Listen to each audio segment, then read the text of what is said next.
Model ও YouTuber Salman মুক্তাদিরকে সরাসরি হুমকি দিল নিষিদ্ধ ছাত্রলীগের সাবেক সাধারণ সম্পাদক সিদ্দিকী নাজমুল আলম।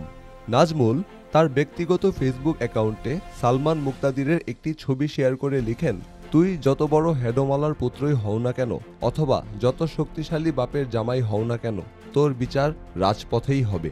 বুঝছো পুরুষ সানি লিওন?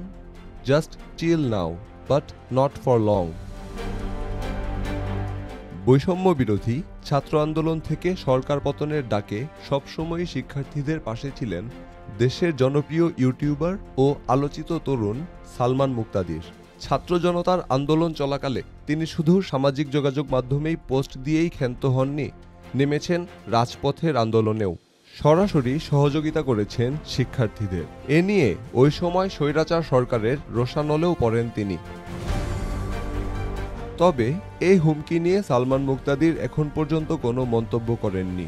তবে তার প্রতি এই ধরনের হুমকির বিষয়টি সামাজিক যোগাযোগ মাধ্যমে ব্যাপক আলোচনার সৃষ্টি করেছে। Desk report, metro TV.